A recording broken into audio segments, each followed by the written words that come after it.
Preparem o coração e os nervos, meus amigos noveleiros, porque o que eu vou contar para vocês hoje não é apenas um desfecho de televisão. É o terremoto final que abalou as estruturas de uma das maiores histórias da nossa dramaturgia. Imaginem uma vilã que passou a vida inteira cuspindo no lixo, humilhando quem veio de baixo, e que, em um estalo de redenção ou loucura, decide que o seu lugar de paz é justamente entre os restos e a podridão. É de cair o queixo, não é? Ver a toda-poderosa Carminha, a mulher que reinou na mansão do divino, terminando seus dias com as mãos sujas de terra e o coração lavado pelo perdão daquela que ela mais odiou. Mas antes de mergulharmos em cada detalhe dessa cena épica, de entender como o destino deu um nó cego na vida de Tufão, Nina e Jorginho, já clica no joinha, deixa aquele like caprichado para apoiar o canal, porque esse roteiro deu um trabalho imenso para organizar cada emoção para vocês. A tensão estava no ápice, pessoal. O ar pesava como chumbo naquele hangar isolado em Búzios. Santiago, o verdadeiro monstro por trás de toda a maldade, estava com o dedo no gatilho, os olhos injetados de uma ganância doentia e um desespero que beirava a psicopatia. Ele olhava para Tufão e Nina como se fossem apenas obstáculos descartáveis entre ele e uma fortuna de 20 milhões de reais. Quem vai morrer primeiro? A dama ou o cavalheiro? Ele perguntou com um sorriso sádico que gelaria o sangue de qualquer um, oferecendo a escolha macabra para a própria filha. Carminha tremia da cabeça aos pés. O suor frio escorria pelo rosto manchado e a voz de Santiago cortava o silêncio como uma navalha. Escolhe você, filhinha. Tufão, o nosso eterno craque do divino, estava em choque absoluto, vendo o sogro que ele tanto respeitou se revelar um demônio em pele de cordeiro. Santiago estava completamente fora de si, gritando que Carminha não tinha ninguém no mundo além dele, o próprio pai, e que ela era o seu único plano de fuga. Mas a máscara dele caiu de vez quando o desespero de ser pego bateu forte. Ele começou a xingar a própria filha, chamando-a de lixo, de louca estúpida, de um verme sem serventia. Num acesso de fúria, ele confessou com um ódio visceral que deveria ter acabado com a raça dela quando ela ainda era uma criança, no momento em que a jogou no lixo pela primeira vez.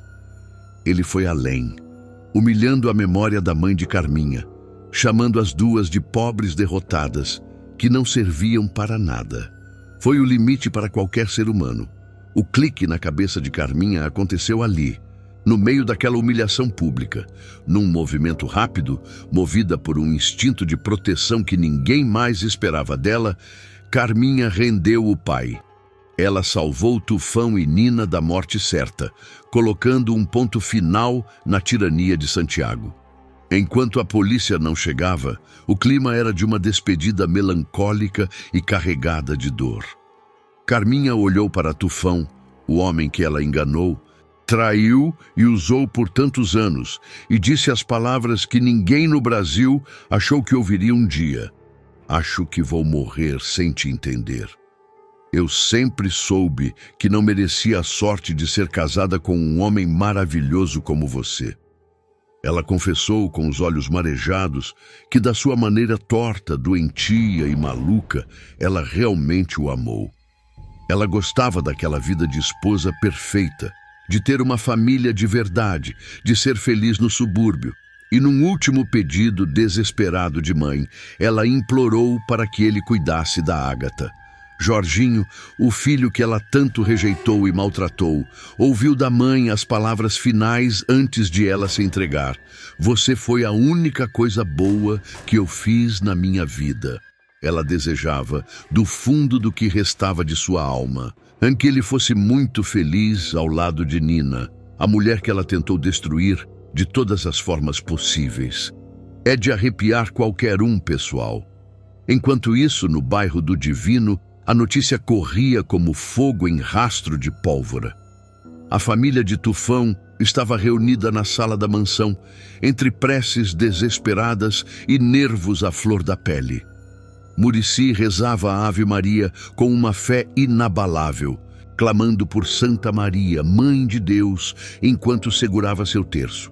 Quando o telefone finalmente tocou e Tufão avisou que estavam todos bem e a salvo em Búzios, foi uma explosão de alívio e choro. "O Tufão tá salvo, a Nina também!" gritava Muricy, quase desmaiando de emoção. Mas Ivana, a irmã de Tufão, não engolia essa suposta redenção de Carminha. Para ela, aquilo era apenas mais um golpe de mestre.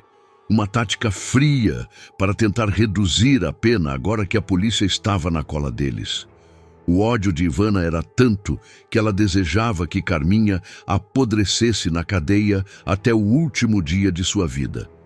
Mas Tufão, com seu coração de ouro que nunca mudou, a defendeu diante de todos. Se não fosse a Carminha, a gente não estava aqui hoje. Mas as contas pesadas com a justiça ainda precisavam ser acertadas, e o mistério que parou o país precisava de uma resposta definitiva. O delegado convocou todo mundo para uma acareação final sobre a fatídica morte do Max. Imaginem a cena pesada na delegacia. A família inteira, tensa, sentada em cadeiras desconfortáveis, revivendo aquela noite sangrenta e nebulosa no lixão. O delegado soltou a primeira bomba. As investigações avançaram e eles chegaram à conclusão de que Lucinda era inocente. Ela não matou o próprio filho. E foi nesse momento de silêncio absoluto que Carminha entrou na sala, escoltada pelos policiais, com o rosto pálido e o olhar fixo no vazio. "Eu matei o Max!" Ela disparou, com uma voz fria que pareceu congelar o oxigênio da sala. O delegado, agindo com cautela, quis reconstruir o crime passo a passo. Descobrimos detalhes sórdidos. Ivana confessou que deu uma coronhada na cabeça de Max com uma arma, tomada pelo ódio de ter sido traída. Descobrimos que Nina se defendeu com uma faca e viu Max ferido, mas fugiu antes do fim.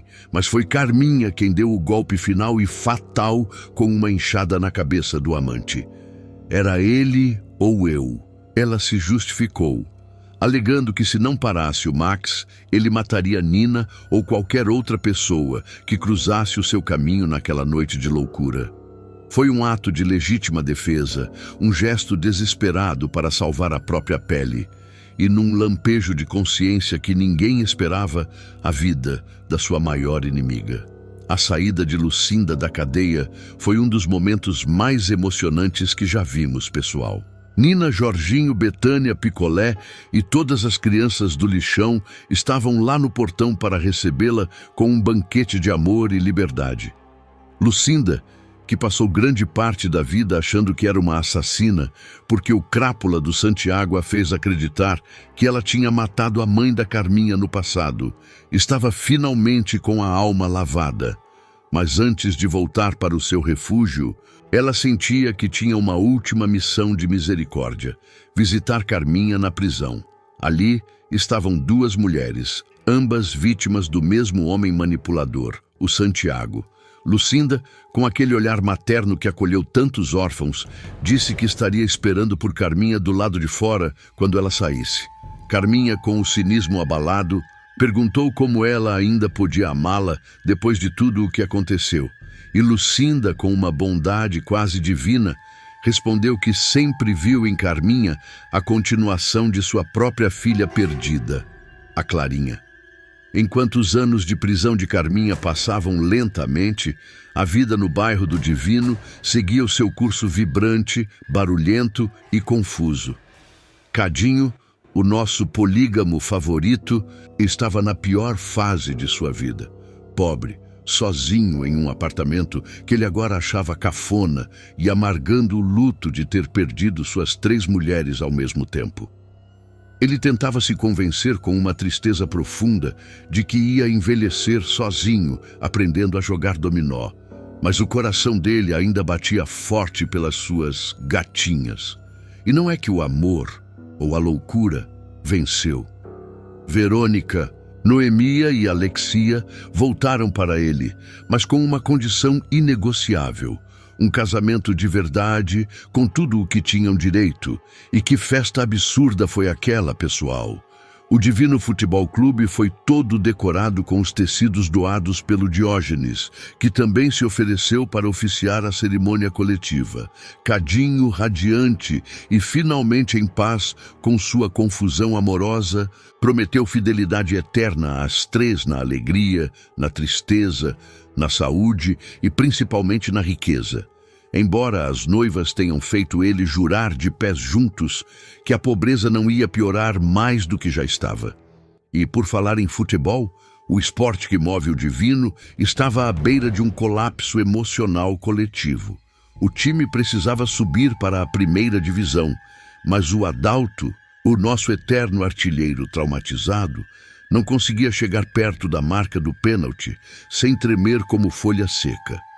Muricy, que não desiste nunca, decidiu investigar o que realmente aconteceu no passado do seu amado. Ela foi até o Mercadão de Madureira e confrontou o tal Ceará, o jogador que anos atrás cochichou algo infalível no ouvido de Adalto antes de ele errar um chute decisivo. E o segredo, segurem essa, era chupetinha.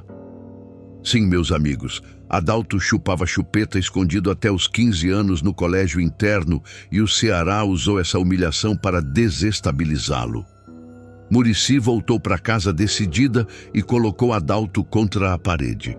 Ele confessou, morrendo de vergonha, que ainda guardava sua pepeta numa caixa de bombom escondida no guarda-roupa. Numa cena que misturou drama e comédia, Muricy o obrigou a queimar o objeto diante de seus olhos para que o trauma virasse cinzas. Ou você queima essa chupeta e acaba com ela, ou essa chupeta acaba com você, ela sentenciou. E não é que o santo remédio funcionou?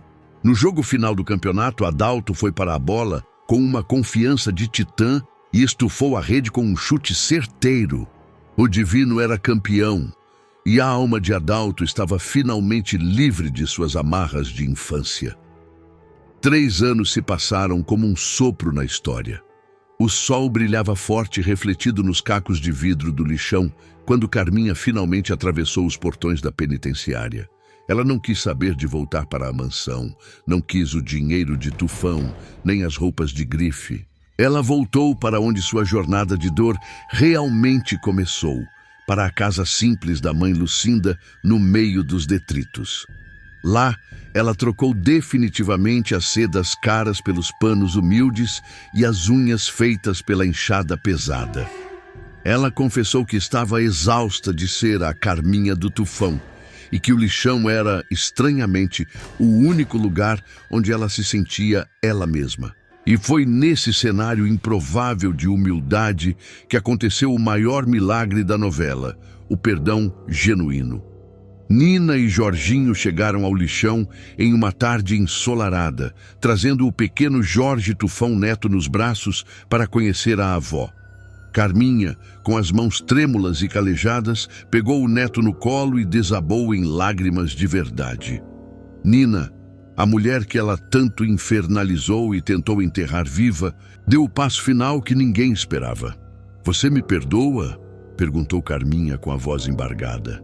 Nina, com a alma leve, aceitou o abraço da ex-sogra.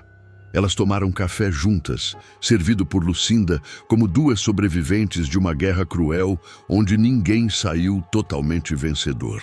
A vida de Carminha recomeçou ali, entre o lixo da terra e o luxo de uma consciência em paz, enquanto o bairro do Divino celebrava a vida, a união das famílias e a capacidade quase mágica do ser humano de cair, aprender e, finalmente, recomeçar. E agora eu pergunto para vocês, meus caros, vocês acreditam que a redenção da Carminha foi real ou ela estava apenas cumprindo uma penitência para aliviar a culpa? Ela realmente merecia ser perdoada pela Nina depois de todas as atrocidades que cometeu no passado? Deixem a opinião de vocês aqui nos comentários, porque eu quero muito saber o que vocês acharam desse desfecho. Não se esqueçam de se inscrever no canal, ativar o sininho para não perder nenhuma fofoca das novelas e deixar aquele like se você se emocionou relembrando esse final épico que parou o BR.